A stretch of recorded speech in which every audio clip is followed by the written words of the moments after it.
with you for 18 hours. I try and explain. I try to explain to my cat like how much I do for him, and he Oh, no, no, no, no. Cats does don't not care. care. No, Baldo doesn't care at all. no. You should get a dog if you want someone to care. Cat will not. Yeah, cats more indifference than caring, but still great pets. I do love cats.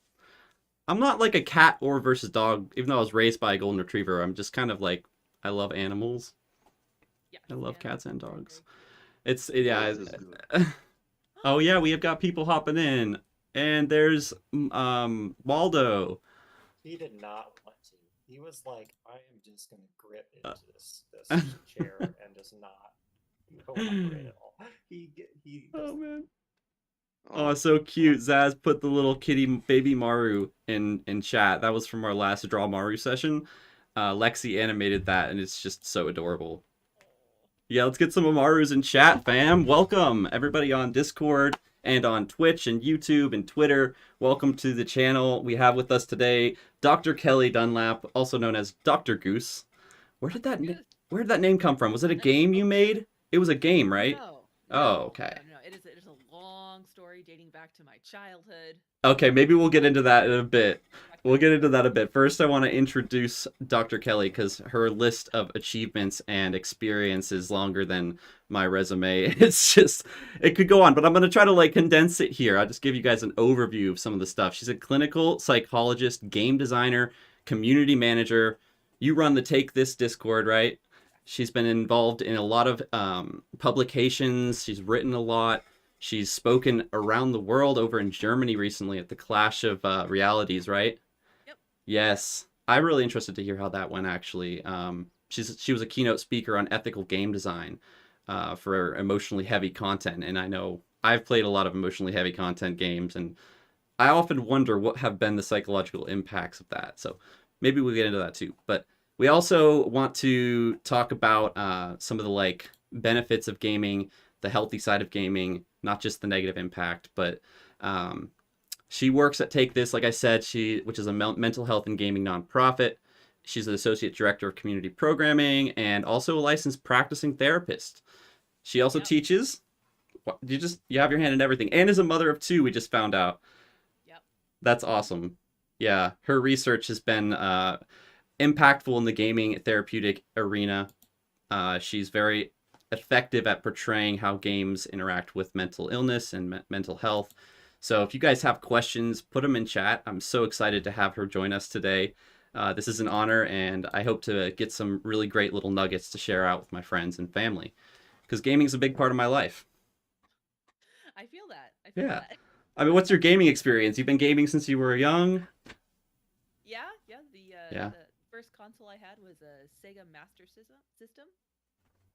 So Nice. December 1985, and I was 3 weeks old. So games have always been wow. a huge part of my life. Yep. So you're probably one of the first generations who've grown up with gaming consoles since they were like day one. Yeah, I don't remember. There's a world without gaming didn't exist. Without video games, yeah, I don't remember. That doesn't exist for me. Wow. Yeah, I mean that's how it was for me as well, although my parents didn't let me play games. I grew up in kind of like this weird Amish like setting in North Pennsylvania. So I didn't get into gaming till I was like in my early teens. But actually that's not true. I played some like Windows 95 games and stuff. But it's still, I went so deep in it so fast that I feel like I made up for all the other years. And also, in addition, got all of the effects of gaming very quickly and saw how they impacted my body and my mental health and my life. So, I mean, I wanna also make this very interactive with chat. If you guys have questions, pop them in there. But we'll just start off talking about sort of that general experience in gaming and how it's impacted your own life, Kelli. Like, what did you go through being raised with games? I mean, some of my earliest memories are playing Sonic with my brother, my older brother, and he of course would be Sonic and I would be Tails, and he would leave me behind. But most of the time just sitting there, because he wouldn't wait for me. So, older brother, younger sister dynamic there. Yeah. How many siblings do you have? I have an older brother and a younger sister. Okay. So yeah, I was pretty much in the same position. middle child. We can get into that too. Yeah, that's an Um, interesting dynamic for sure. but yeah, and my family, they're not video gamers, but my family is very much into games. Like to this day, when we get together, there's always card games. Hmm.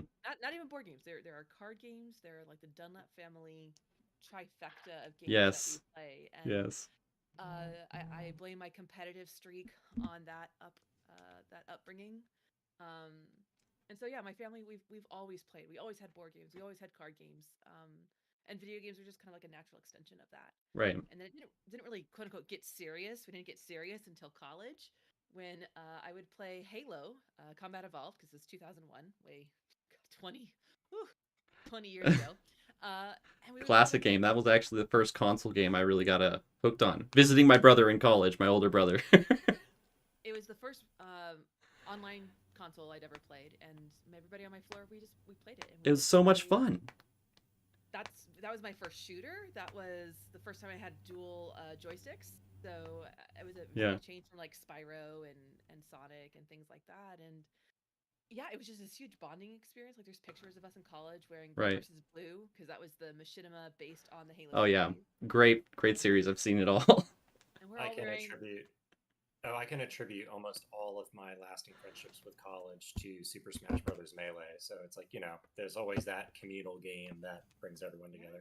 Yeah, I mean, one of my favorite memories is when we had my school, American University, our gaming club faced off against George Washington University's gaming club, and Oh, we crushed them in Halo, and like just nice.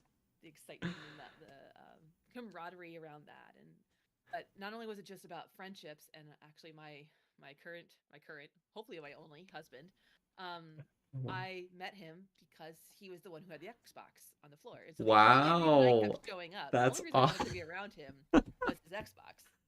Was he the best Really- player? No. Did you No, snap? he just had the Xbox. He just had the Xbox. And so I would Gotta make friends walk, with that guy. I would walk around the floor, and like his roommate had this cologne. And so if I walked by their room and I smelled the cologne, I would knew they were awake. And so I'd knock on the door to see if they wanted to play. That's great. For anybody out there, I graduated a semester early. So just magna cum laude. Somehow she managed to get work done while also pursuing the Xbox guy. No. Oh, he pursued me. It took Oh, 2 okay. 2 years. I pursued his Xbox. The guy then pursued me. But Fair. 2 years he finally wore me down. So like obviously very important relationships. Master Chief and the Arbiter were cake toppers on Mhm. groom's cake at our wedding, and Aw. That's so exploded cool. into the train of my wedding dress, and Wow. continues to be like we play Halo Infinite together. Like we continue to. I need to To see have it pictures part from of this our- wedding. I Oh, really yeah. need to see. Yeah. I can definitely share it. It's tasteful. Like it's white on white, so you can't really tell. I can It's imagine. that joke. Yeah, it's super sweet when games become a part of our culture, and then they find our way into our traditions, and it's Yeah. a really beautiful thing. Yeah, I want to see Yeah. that cake as for sure. What games did you guys bond over with your family or friends in chat and on the stream? Just post them in the comments. But I mean, yeah, it's hugely beneficial from a communal perspective to have something you can connect over, whether it's card games, board games, video games. Video games are just that extension where you can be in a different floor, in a different building, in a different country. I play with people in Australia, and it just blows my mind that this whole globe can't separate us from connecting in that way. It's really unique. Yeah, I have, I'm sorry, I'm one of four. So for us, we were all the Teenage Mutant Ninja Turtles. I was Donnie, with my older and younger brother, or sorry, my older brother was Mario. I was Luigi, which is why I was devastated when Nintendo made the decision to make Luigi like super like wimpy, but he wasn't when we originally started. So yeah, it's really funny, these identifying points that we have with our cultural mythos.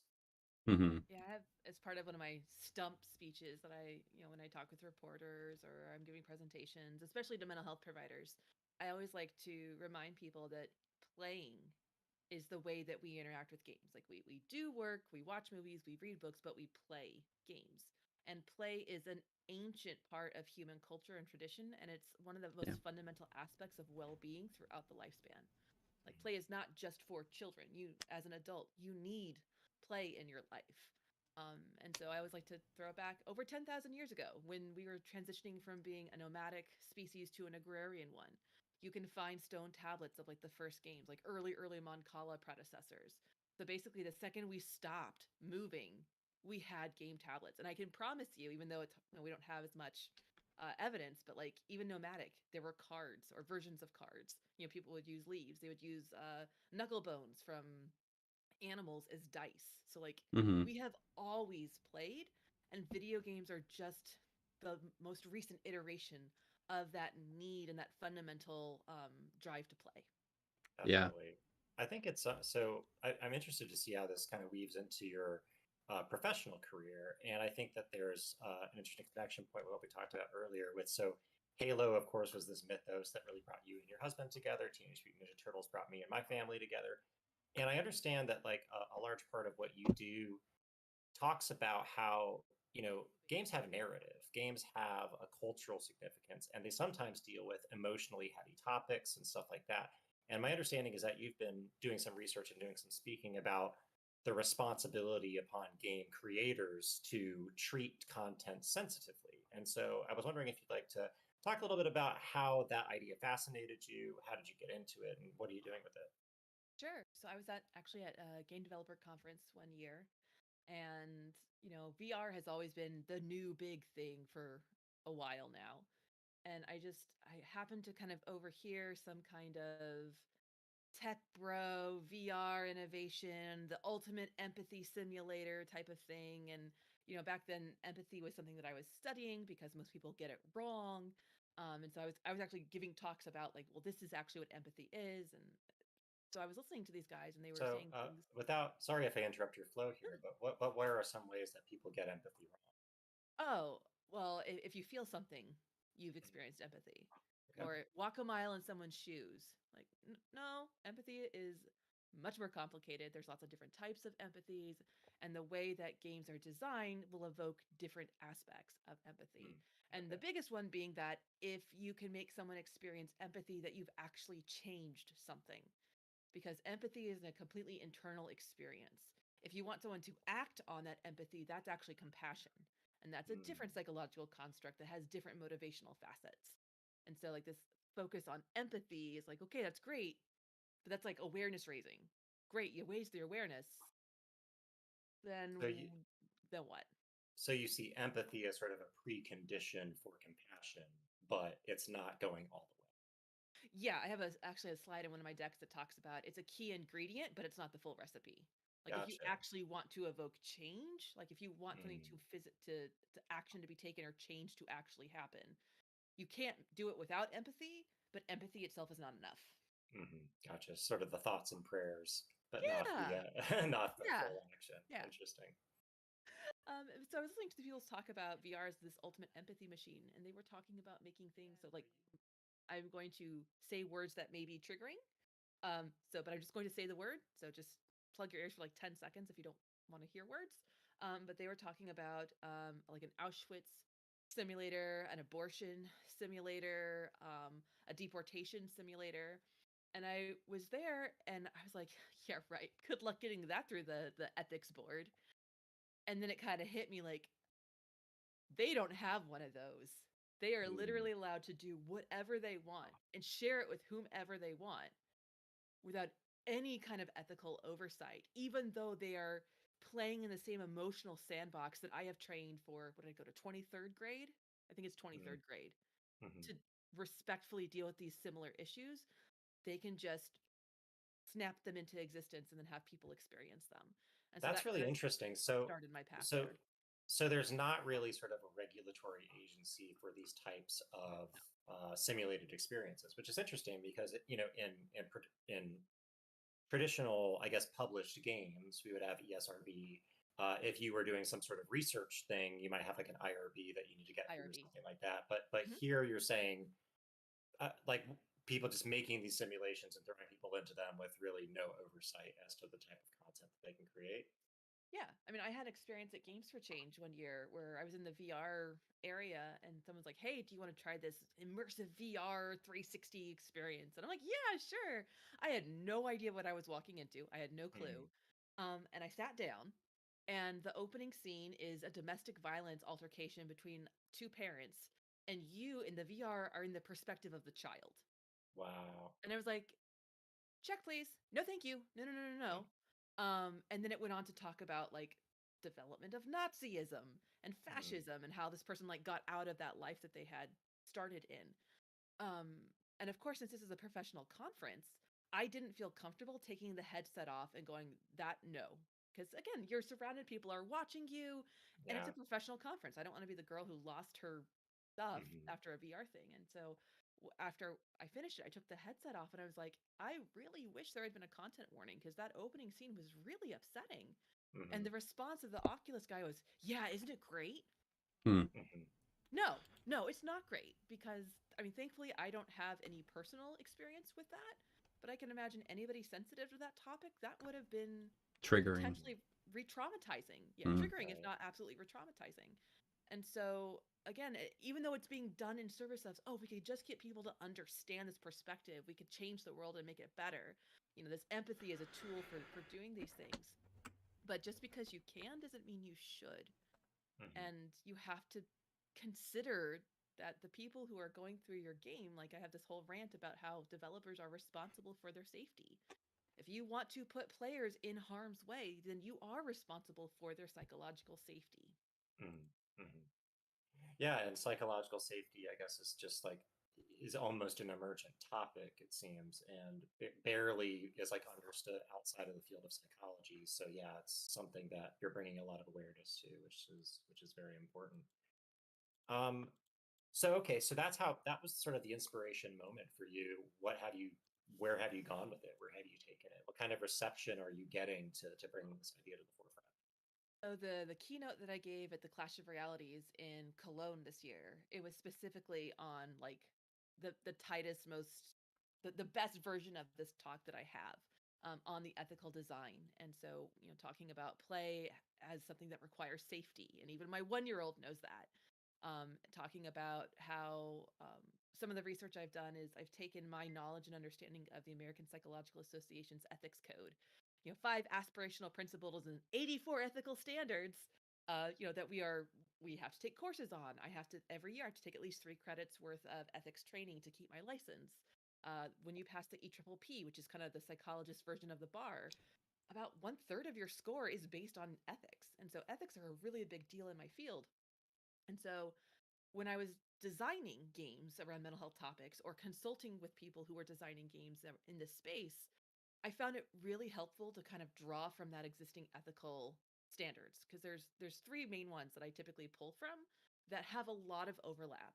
And they mostly have to do with like the safety of the player. So, you know, risk management strategies around psychological safety, informed consent, so very research focused of like players have a right to know any kind of potentially problematic content and they have a right to be able to skip that content without repercussions. Um, and just competence. Like, is this your story to tell? And are you the one to tell it? And do you have a right to make potential money off of telling this story and sharing this experience? And so looking at that kind of overlap and mapping those two things has been really, really helpful. I've shared this talk with a ton of students, which I'm super excited about because, you know, they are future developers. And so if you can slide this stuff in there early of like, hey, you can make a game about anything. And I think games should cover every topic. But if you're gonna play in the psychological sandpit, you have to take precautions. Like there is a noblesse oblige here to take care of your players if you want to dabble in these areas. And I think getting that across has been it's one of my favorite talks to give. Sometimes it makes people really angry, and I sometimes piss people off. But that's okay. That's okay because that means I'm making them think about things. Sure. And what are the types of angry reactions that you've heard? So, one of the versions of my talk, I focus on tropes used in the depiction of mental illness in games. So, for example, I have this idea that I think that we shouldn't use insane asylums in horror games anymore.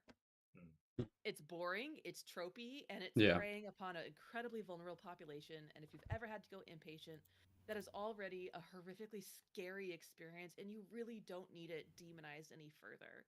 You know, a psychiatric institution in a game is never well lit. You never get help. Like if you've had a character wake up in a psychiatric hospital in a game, nothing good is going to happen to you because it's cultural and design shorthand for be afraid. And if that could just Hmm. stop, like that's the number one trope I would like to see die. And so sometimes I will get pushback from game devs of, but it's my artistic vision and you can't tell me what to make. And that's true. I can't tell you what to make, and I'm not trying to tell you what to make. But I am telling you this is a trope and it's boring and it preys upon a vulnerable population that's already heavily stigmatized. If you want to continue to go down that road, like Mhm. I'm not your boss. Um, but thinking about why does Mhm. it have to be that? What kind of cultural message are being subsumed Right. when you are using those kinds of environments, or the crazy homicidal maniac trope of why is your villain super crazy, quote unquote crazy, and super violent? Like, why are those two things always paired together? We have to break down some of our own stigmas and our own stereotyping around mental illness, and then you make better games. You make things like Celeste and Mhm. What Remains of Edith Finch and Unfinished Swan and Hellblade: Cinema Sacrifice and Night in the Woods. And I could go on and on and on about how many wonderful games are out there, and they're wonderful because they do not fall prey to these stigmatizing tropes. Mhm. Yeah, absolutely. I mean, I Hmm. think, obviously we've made a mark in the self-care virtual pet. So I think we're, in a similar camp of thinking. But I can also, see where they're coming from. I mean, if you're making Jason 6, the slasher film, you fall into those tropes. So I mean, I can see why if somebody wants to make a lazy in a survival horror game that takes place in this, like, they can do that. But you're right, it is lazy. They can recognize for themselves, like, that's what it is, and move forward if they want to. But it is good to call attention to it. I think I can understand why a game developer who makes, slash horror games might not care about that at all. You know what I mean? But I could see why we can push back on them and say, hey, maybe think about a more creative slasher horror situation. Well, that's really interesting. And so, I guess, so that's some of the pushback that you've received. Where are some areas where you're seeing maybe this idea being adopted, or very well? You mentioned some examples earlier. I don't know if you want to maybe like hone in on one of them. We love Celeste. We've talked about Senua's on here before, but if there's like a one game that you think is doing this really well that you might want to highlight. Honestly, one of my favorites is Night in the Woods, and I Okay. know it's a little bit older game nowadays, and it is anthropomorphized animals. And I think the reason I like to highlight this game is that there's this idea that if you do mental health right, like if it's genuine and authentic to the experience, that it has to be gritty and dark like Hellblade, or it has to, traumatic like in the certain parts in Celeste. And I think those are important to acknowledge because having a mental illness is not rainbows and unicorns. Like, a good portrayal of mental illness is probably really going to be kind of crappy, actually. It's going to be uncomfortable. But the thing that I love about Night in the Woods is that I think it does such a wonderful job of just capturing the mundane everydayness of managing a mental illness. Hmm. And pretty much every character in that game is struggling with something. A lot of them have. I mean, there's this town itself is suffering. It's on the decline. It's anemic. It's losing people. Like, it's kind of a Rust Belt city, and everybody's talking about how it used to be good, but now it itself is getting sick and old, and kind of falling apart. The main characters themselves, like, I don't ever diagnose characters because I have some ethical qualms about that. But Greg the Fox is definitely modeled to have symptoms similar to ADHD, and B the alligator definitely expresses some depressive thought patterns, and of course May has some depressive presentations, as well as some sprinkling symptoms of like dissociation and some psychosy feeling type of things. And then um oh gosh, what the bear? Why can't Angus? There we go. Angus the bear has like a pretty significant trauma history that you can dig into if you choose to like go watch the stars with him. And but yeah, it's not big, it's not flashy, it's not, Spec Ops the line flashbacks and he had PTSD all along. It's just sometimes every day is hard Mhm. and it sucks. And sometimes all you can do is just to get out of bed, and sometimes that itself is the victory. Mhm. And so I think it's just really compassionate in the way that it addresses that. Really weird twist at the Hmm. end, so I don't know about that. But for like 99% of it, it feels really, really on point and just really authentic and genuine to that everyday. Mhm. That's awesome. So I think it's really wonderful to be highlighting this. We're talking about representation in media beyond mental health. I was listening to Conan O'Brien's podcast recently with Nick Kroll, who does Big Mouth, and he was talking about how after 6 seasons and being such a popular show, it's like different people from different sexualities are like, well, why isn't there a character that represents this? It's like all this kind of stuff, and so this representation is important. Um, what would you say though to a small, like let's say a small studio? It's already hard to make a game, much less make a game that's trauma informed, representative, covering all these bases, things like that. Like, are there resources that you would recommend? Is there counsel that you would recommend? If you're a small team just trying to get a game out the door, what are like just maybe some baby steps that they can take to take these things into consideration without feeling that they need to take on the world? You know what I mean? I mean, the first thing would be that competence check. Like, Right. Mm-hmm. if you don't know anything, maybe this is not the story you should be telling. Right. Maybe this is not the game you should be making. Just like that's a massive red flag. If you want to make a game about depression and the first thing you do is Google what are the symptoms of depression, that's a red flag. That's not a good sign. But if you yourself are making a game about depression and you are aware that you have a very personal experience with it, but everyone's experience with depression is different. And so if you want to be able to honor that experience, and this isn't an autobiographical story, but something more broadly about living with depression, then you're going to want to reach out to that community. And so depending on the level of intensity, like, and what the ask of them, if you're just kind of like getting a little bit of feedback, it's probably fine to go to a community that you're already a part of. So you're not like seeking out, hey, there's depression community over there, I'm going to go join so they can do free labor for me.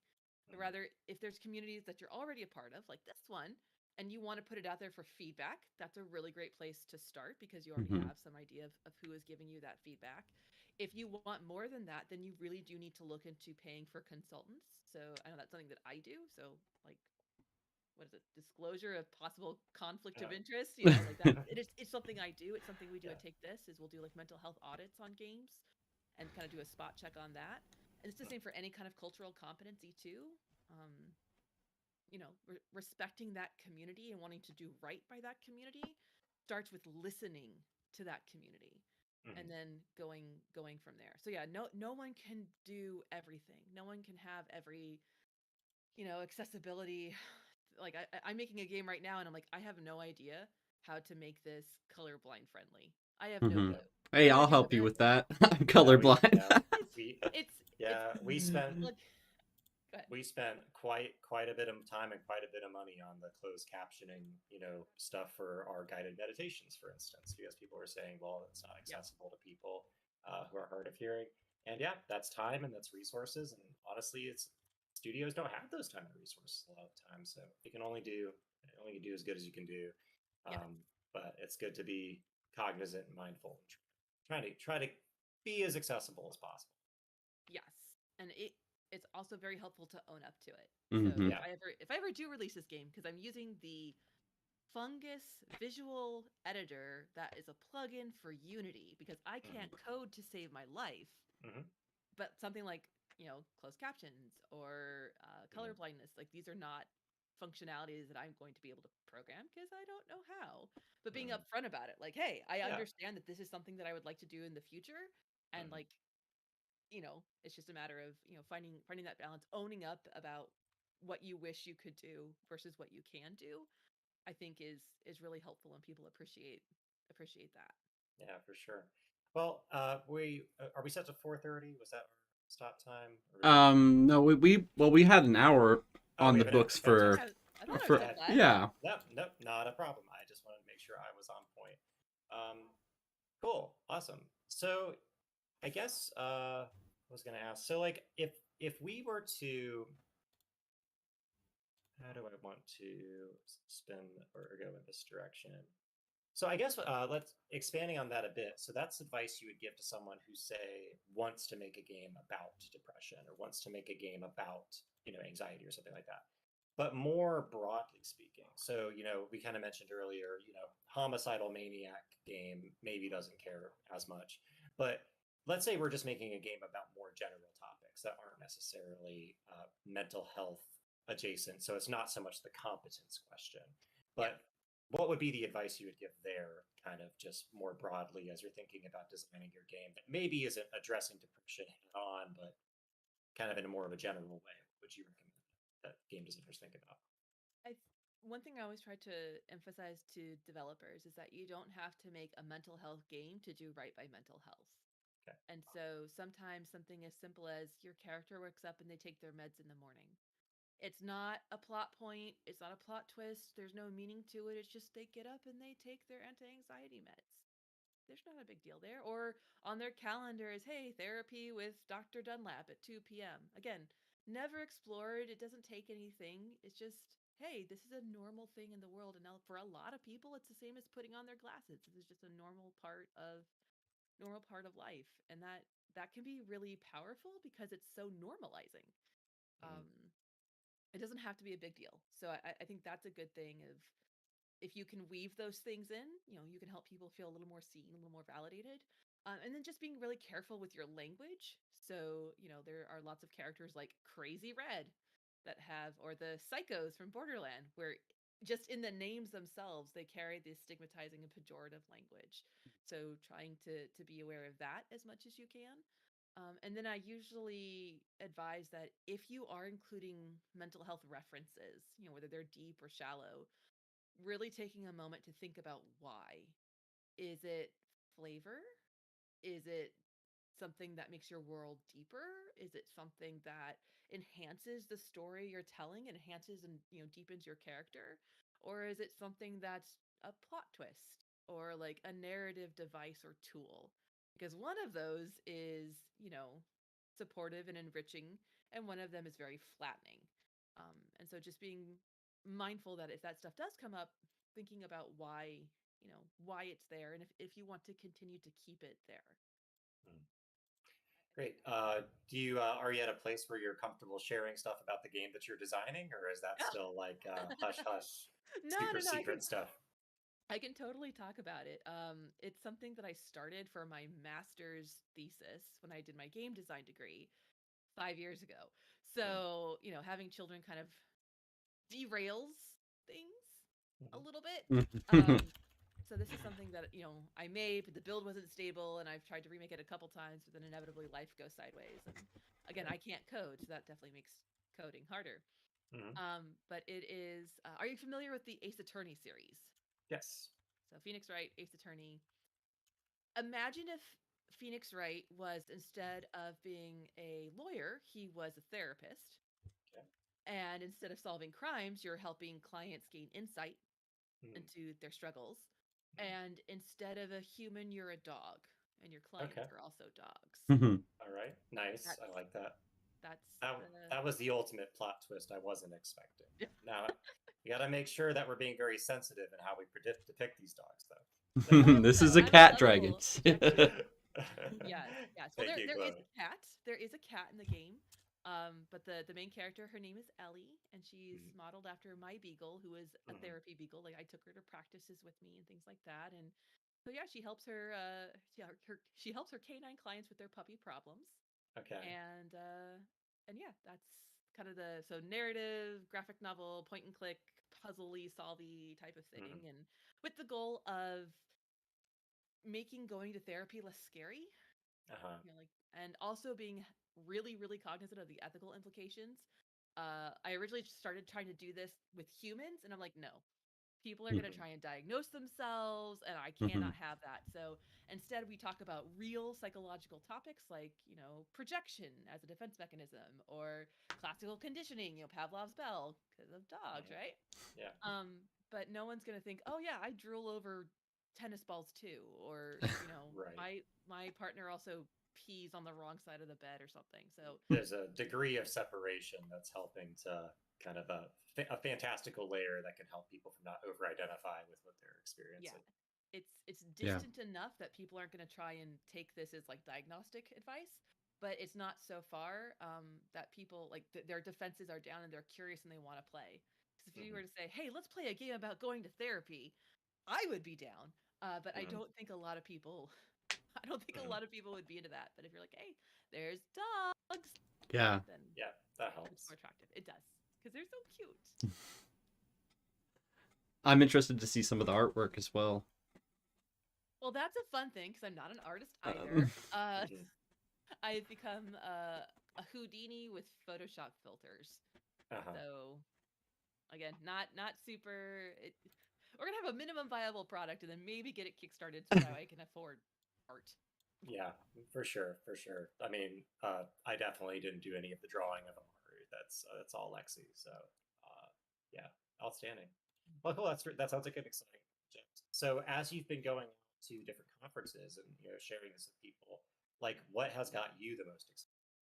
What have you seen out there that's been like a really cool project or a really cool initiative? Like, what are you seeing in the world? So probably there's two games in particular that really stand out. One is Inkenfell and one is Chicory. And it's because of the way that they deal with difficult topics. Like I use them as examples of to-dos in my lectures around, ethical design. So an Inkenfell, it actually allows you to toggle content warnings on and off. Because one of the biggest complaints I get is, oh, but content warnings ruin the experience and oh, it breaks immersion. And I'm like, okay, whatever.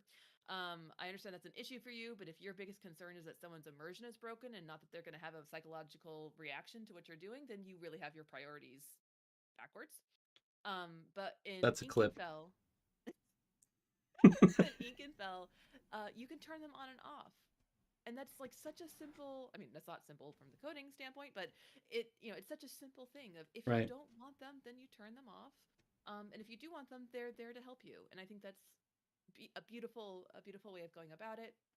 And then Right. Chicory is they don't have a content warning, but they at the beginning of the game they have small content warnings that are bootstrapped to load right before the potentially challenging content. So there's one that's like, scene includes intense negative self-talk. Skip question mark. And so you get to skip these little chunks that could potentially be barriers for people because of the triggering content, and then you just skip them. And then you go along with the game. You don't miss out on anything. You just don't have to suffer through something that would be really upsetting. So I love the way that Chicory does that, and the safety tools in Chicory are extensive. Like one of them, it's a game that has a lot of squishy sounds, like wet bread smacking on the ground type of splorts sounds. It's a technical term. Mhm. And you Splurts. can Is that really the technical term for it? no, Oh no, yeah, no, no. of course, sport, of course, I mean, sports, yes, of yes, I course. mean, it makes yes. sense. Yeah, I know exactly. We all know exactly what you're talking about. Some people, it triggers People them. can't. They just Is they just that can't tolerate it. is that triggering, or am I using that word wrong? I don't know. I used it earlier, and I wasn't. So the word trigger. Totally different topic. That's okay. It's one of those that has very clear meaning in the psychological community, but it has been co-opted to mean a lot of different things in a lot of different places, so it's really lost a lot of its meaning. It's a Right. lot like the term addiction. Like if someone's telling me Hmm. talking about addiction, my brain is going to the clinical definition of like I'm addicted to severe. Netflix. Yes, I'm like, no, No, you're you're not. not. No, you're not going. You're not. You could stop. Or even I'm addicted to video games. No, you're not. No, no, no. That is not like clinical addiction. No, and the World Health Organization is wrong, but that's another talk. Oh, Um, but like that's the thing though, is that it's the same thing with depression or OCD. These are clinical terms that have been co-opted and are now just used kind of generically in parlance of like, oh, I'm so depressed, or oh, I have to adjust my Pikachu here because I'm so OCD. yeah. I have Um, OCD. Dink said it. We Or have Dinix. we have lowercase anxiety and uppercase anxiety. Lowercase depressed, uppercase depressed. trauma, yeah, that's Now, another yeah, thing. it's true. Yeah, and so just being really kind of mindful of the words that you're using. So Hmm. trigger, it pretty much just means that someone has some kind of negative reaction to something. Right. So again, in psychology, it means something else, but for all intents and purposes, it's fine. People know what you mean in this Right. context, and so that's why when I talk about, that's why it's not triggering content. I talk about emotionally difficult content or potentially traumatic content, and more specific because that word again doesn't really have a whole lot of meaning. Gotcha. Gotcha. I think it was an important distinction to make for people watching as well and listening. So, Yeah, I mean it's totally fine to use, and especially if that's the language that feels best for you, absolutely use it. But yeah, just there's always that that Yeah, difference for me of as a content creator, I'm always trying to pay attention to that. You know, it's not like, oh, I'm trying to be PC or something. I'm not trying to be politically correct. I'm trying to avoid seriously triggering people without stepping on eggshells, so to speak, about opinions and truth. So yeah, you it's don't a want to do harm. yeah, Like that's that's usually what my response is. Oh, you're PC. No, I just don't want to hurt people. exactly, yeah.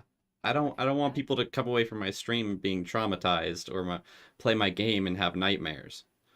Yeah, Like just I don't understand phasmophobia. Let me just say that. Like I do not get why that I would hate ever be allowed to be made into a game. I hate horror games. I am such a I'm chicken. sorry if you play phasmophobia. Just I don't. Well, I mean, I'm talking to the audience. A lot of oh, people play that game. I love horror games. I make a virtual pet game, and I love horror games. It's So, so That's perplexing to me, games. wonderful. So one of the reasons that people tend to like horror games a lot of times is that because it's anxiety they can control, as mhm. opposed to anxiety in the outside world that they can't control. So my joke is always, I've got enough anxiety in my life. I don't need it in my playtime. But I have other friends and colleagues who also have anxiety, and they find it cathartic That's because about okay, right. here's a place where I can be anxious, but I can control it. I can have mastery over it, and that's why they like it. But you can also like horror games for whatever reason. Hmm. I've told my team I won't play Phasmophobia unless it's for like a massive fundraiser and we've already raised like $100,000, and then people can watch me cry on camera. It's fine. Yeah, I know. Like people, my friends have begged me to do this because they know I'm just gonna like go crazy. I, it I would be played hilarious. It would be. I played Alan Wake on stream, and there was one jump scare that was so bad I just started crying because it just startled me so I bad. And could. that's just Alan Wake, and that's not even considered a horror Yeah, game. I scream playing Tarkov. Tarkov is a horror game for me. It's like I'm gonna lose everything I spent 10 hours getting. Yeah, yeah. So I mean, again, like what you like. That's like real life horror right there. It's like your investments crashed. Oh, No. your student loans are coming due. Yeah, The IRS is knocking on your door. a federal judge has blocked that student debt relief you Trigger filed. warning. I'm sorry. Sorry. Trigger Trigger warning. warning. Life is. Life is Um, rough. It sucks. I'd like the refund on adulting, please. yeah, Ugh. for sure. Um, yeah, okay. So I think Fucking. yeah. So I mean, for me, playing horror games is mostly just about challenge and overcoming challenge. I think so it's interesting. It's like we, on the one hand, with trigger warnings and stuff like that, we're making sure that people are basically getting thrown into emotionally challenging they can consent to. And I think that's very important. I think that if you sign up to play Resident Evil 7, it's what you signed up to play, but you consented to. You did that when you bought the thing covered in the horrible art and Same thing with Green Hell. Like you're playing a game called Green Hell. um but yeah, it's interesting because we talk about in psychology there is the importance of sort of exposure, when it comes to sort of exposure and response prevention therapy or things like that. But those are all opt in, right? Those are all like your client is coming to you saying, I want to overcome my fear of X, and therefore I want to engage in exposure to overcome my fear of X. But it's not you saying, surprise, room of spiders. Oh my It's gosh. very I have different. I have definitely lost my cool a few times when I've had people tell me, "Well, content warnings are, harmful because they interrupt exposure and people need to just be exposed to what they're afraid of and to get over it." And then I typically try not to lose my cool. Um, but then I'll usually ask, "Are you a therapist?" No? Then shh, because exposure therapy is something only to be done with a therapist who is trained in that modality, because it's an incredibly difficult and potentially traumatic one, because you are exposing someone to something that is very scary to them. And Right. it is done in a way you don't just like, hey, you're afraid of spiders. Hey, look, here's a spider. That's not how it works, which is what a lot of these content warning deniers or whatever you want to call them are thinking. Like, oh, just see a spider and you're fine.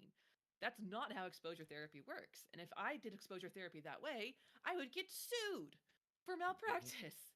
Like, that's not exposure therapy. And are you a It, therapist? No. Then do not be doing therapy. And if you are a therapist, are you that person's therapist? If no, then your license is on the line, and do not do therapy with them because they are not your client. Like that trust has to be there. Otherwise, it's not going to work and you are putting that person in danger. So yeah, that's me getting angry. That was a perfect clip. I was like timing. I'm like, okay, this is gonna be great. I love getting poignant messaging captured in the moment, and it's just like so authentic. You can tell you're just speaking from the heart, and I love it because that is, from my experience with games. I'm like, my daughter's gonna grow up in this world. I want to affect some change here, where there is, we're doing this at scale. We're doing this with all games that are created because kids are learning through games. Like, it is the new way people learn, and if we're not putting down our foot, it's just going to get worse and worse because what sells? Like, people put up clickbait and funnels and all this stuff that's focused around fear. We talked about this actually in Triba a little bit today, and it's all about triggering that response in your mind, the fight or flight. Here, I got to take action right now and make an emotional response instead of a rational decision. So we have to train the kids that you can face your fears, and video games can help you with that as well as cognitive development, but it has to be done in a very specific way. It can't just be haphazard.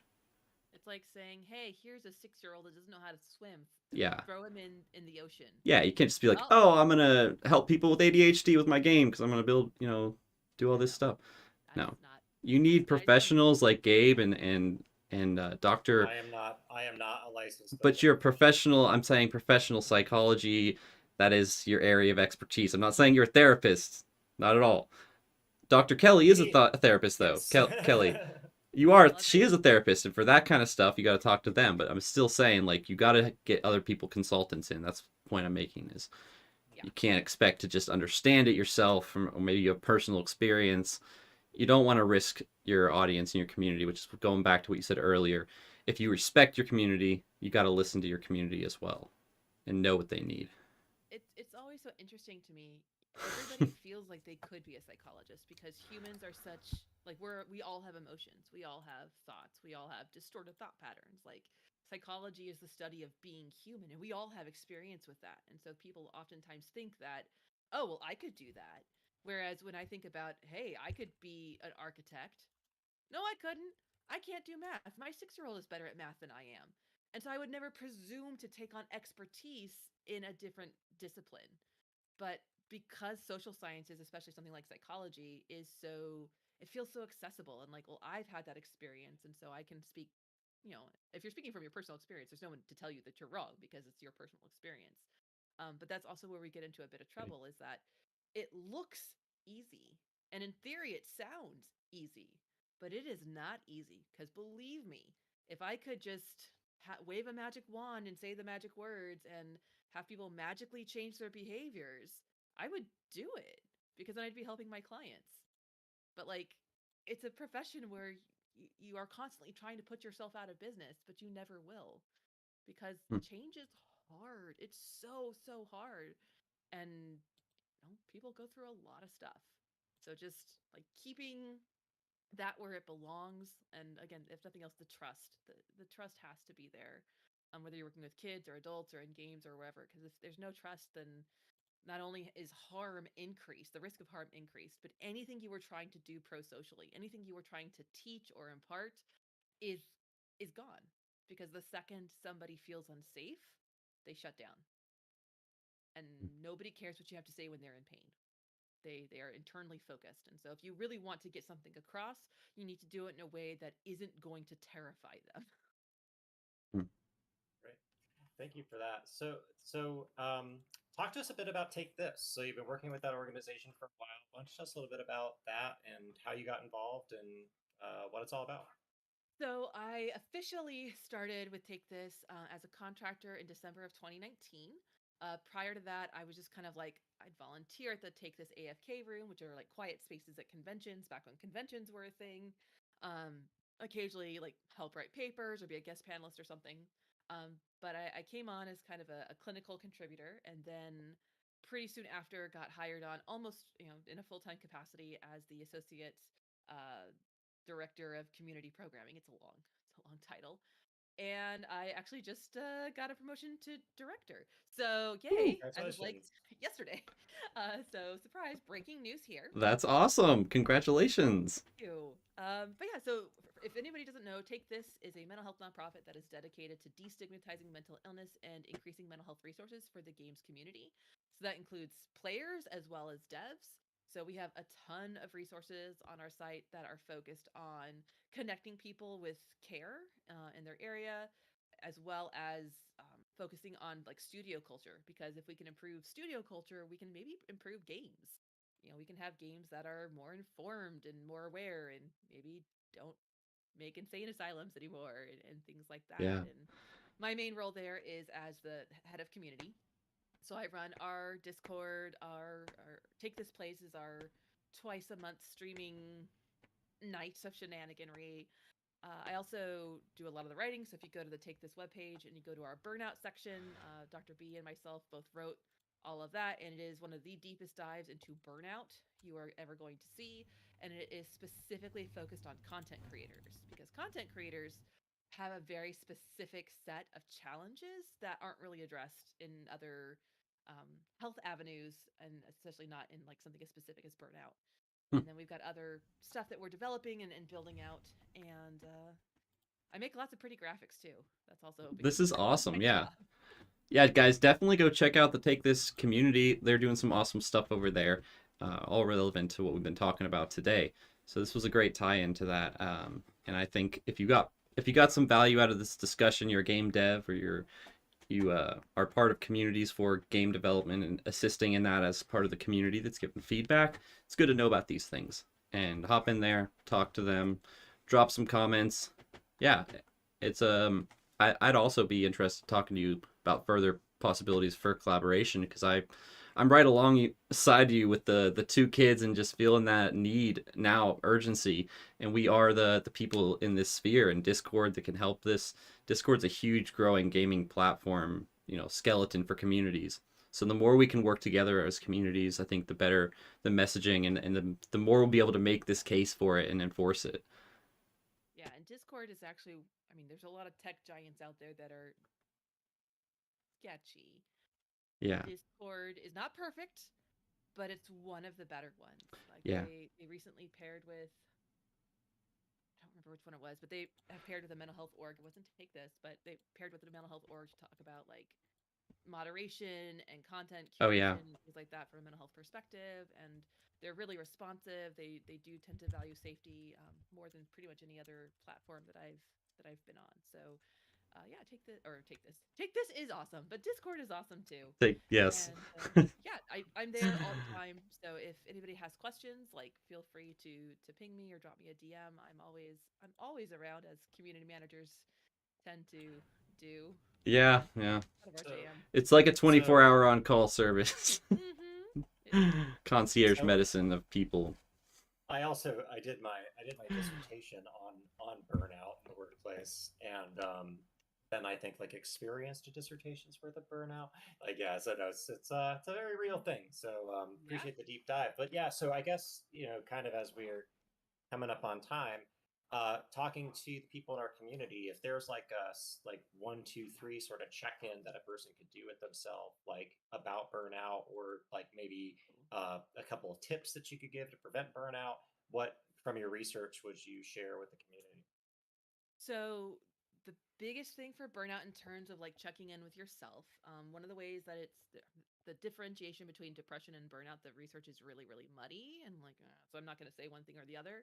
But one of the things that does seem to be consistent is that burnout is all about I have no bleeps left to give. It is this sense of cynicism, like what's the point?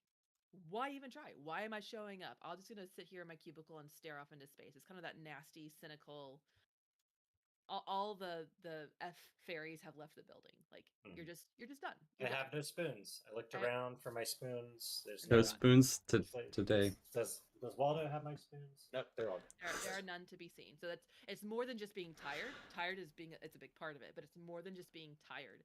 It's like gone. actively being worse at what you do. You're making more mistakes, and you just don't care. You're just kind of like, whatever. I don't care. I'm just done. I'm done. I'm done. As opposed to, I wish I could do my work. I just can't, which is a more depressive kind of feel. So that's the thing to watch out for burnout. In terms of burnout prevention, so I like to focus on prevention because treating burnout is really hard because it Mhm. requires you to go away and to Mhm. stop working. And that's not a luxury that most people have. Yep. So, in terms of prevention, There's a ton of stuff listed actually on the site. But some of the biggest ones are like balancing your workload. So saying no to things, even if they are things that you want to do. Like being mindful. I always like to talk about my future self. Would future Kelli be happy that she took on another book proposal? No, Hmm. she would not, especially because the due date is December during Christmas. Future Kelli would not like that, so don't do that. So that can be really helpful. Having people you can talk to about your stress can be really helpful too. A therapist obviously is great, but also having friends who have nothing in common with the workplace. So with streamers, it's good to have streamer friends because they get it. You don't have to explain Yeah, it to them about the exactly. stresses you're under. But it's also really good to have friends who have no clue about the streaming world because guess what? When you hang out with them, you're not going to talk about streaming. You're going to talk about cross stitching or underwater basket weaving or whatever other thing that you guys have in common that is not streaming. And it's so nice to have a break. And then last Hmm. but not least, ditching the idea of work-life balance. Balance is a myth. It's this idea that your work should be in balance with everything else in your life. Your family, your dog, your friends, your health, your well-being, your hobbies. Like work should not have that much weight. Hmm. Things should not be equal, but rather looking at it as a work-life separation. So work stays at work, and there is a barrier between work time and non-work time, and keeping those as separate as possible. Obviously, it's not always the case in games. There's going to be crunch for community managers. Like you said, we're like 24/7 on call concierge type of thing. But to the best of your ability, keeping those things separate and like fiercely protecting your non work time. Like, no, I'm not going to take a 7 p.m. conference call because that's in my time. Or no, I'm not Hmm. going to get up for a 7 a.m. conference call just because somebody's on a different coast than me. Hmm. So inherent with that comes this need to make boundaries and to protect that time that is Boundaries. yours. We could have a Boundaries. whole nother episode with you, Kelli, about boundaries and this work-life balance. Triba needs this education. I have actually a workshop built around this, but we need you in there to share this specifically. I mean, Yes. as someone So many who people ignore that and they think there's some sort of magical balance you can achieve. No, you got to find out what's your value and what are you going to prioritize. Is it making money? Do you think money equals happiness, or is it family or controlling yourself, mastering yourself? Well, then that needs to reflect in those decisions like, do I take that 9 p.m. call even though I know it's in the middle of my family time and it might make me money? Maybe. well, I mean, money is important because let me tell you, it's really hard to be happy when you're not making rent. So, like, there's always That's that true. balance of like, money doesn't buy I feel happiness. that. No, but it sure as hell helps. Yeah. So like ultimate contentment, probably not found from money, but like being able to feed my children and pay my mortgage and not having to worry about living paycheck to paycheck, that does wonders for my Mhm. mental health. Mhm. This is So yeah, starting to hit home real hard. Chloe said, "Yep." but yeah, boundaries. I mean, there's a joke that a therapist describe your job in like as short as possible, and it's I provide boundaries and tissues, and like that's so important for any kind of community, any kind of work situation. Is Yeah. like um, always remember. I say this, loving my job. Like I love my job. I love the people I work with. But like if something were to happen to me, they would replace me because that's how businesses work. Like even Mhm. as wonderful and loving and supportive a job as I have. And so if you are breaking your neck for a job that would not help you cross the street, this idea of quiet quitting it, where you just actually do what's in your job description, like it's okay to just do what's in your job description. And so if maybe that's the places where you make cuts and you find Yeah. not You got to balance, make you find difficult decisions. Yeah, you got to make difficult decisions. yeah, absolutely. Mhm. Well, Dr. Goose, thank you so much for sharing all your wisdom with us. I want to take Oh, just a moment to allow the chat, if anyone's got any final question while we've got a couple of minutes left, to drop it in. But yeah, it's been really wonderful you coming and sharing your expertise with us. We love Take This. We've actually been chatting with Take This since actually before the pandemic, when I was at PAX East, right before March 2020, right before the world came grinding to a halt. damn. Was when I met Rachel Cowper and other Oh, I people love over there. Rachel. Yeah, she's great. I'm not seeing other messages in the chat, so I'll end on just this question: What do you think about the most? What do I Hmm. think about the most? Oh my gosh. I guess it depends on the time of day. I Uh have a huh. very so Yeah, one of the boundaries on your what do you think about when you think about it? well one of the things about having anxiety is that your brain is constantly churning. Like there are lots of thoughts. Thoughts are constantly thoughting themselves all over the place. And so typically in the morning it's like, oh my God, the kids got to get to school. Get the kids to school. Like brush your teeth, Right. comb your hair, do the how do you the mental checklist of just getting everybody off. And then obviously work is whatever work needs, and then family. So like it is context dependent based on where my focus and attention is. But what I like to think about the most, I guess I There could we say go. it that way. There we go. The things that I like thinking about and exploring is this intersection of games and mental health, and again, most recently Yeah. right now about ethics. Like I used to be really into representation, and I still am, but this edge of ethics, one, it seems to really resonate with developers, which is really nice.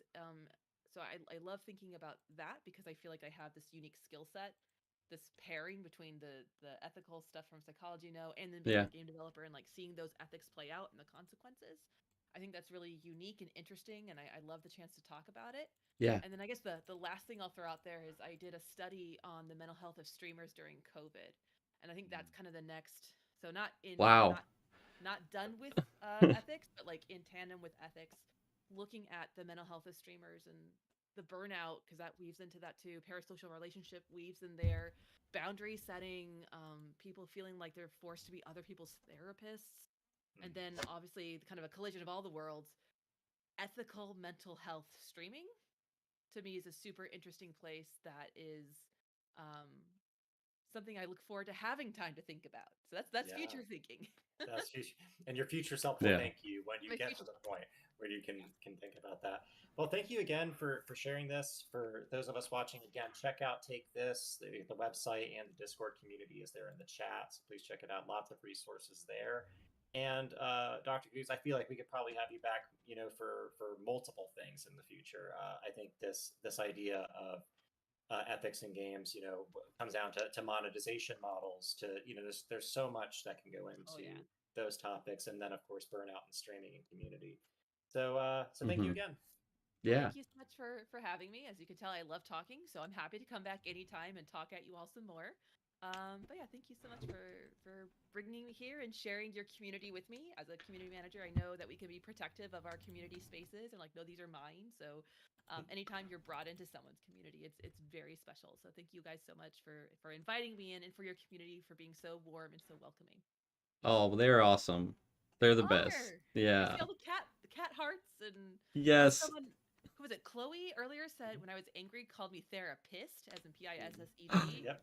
And I think I'm gonna have to like cross stitch that into a pillow because That's I great. I love Nice, Chloe. Nice. Please share it when you do. it. Fist bump. I will. This is my therapist face. Well, yeah, it's been a pleasure, and I look forward to having more great conversations. If anyone wants to reach out, check out the Take This community and find Dr. Kelli Goose in there. There's some links above. Dr. Goose, Dr. I love it. Yeah. I love it. Long story. Maybe next time. Maybe next time. All right, guys, that's all for today. Make sure you are taking care of yourself, taking care of Amaru. Amaru needs you. You need Amaru. So log in on the app and pet Amaru. Give Amaru some snacks. And that's all for today, guys. We'll catch you next tomorrow at 4 p.m. for Draw Maru for some art time. Have a great day. Thanks, everybody. Bye. Alrighty.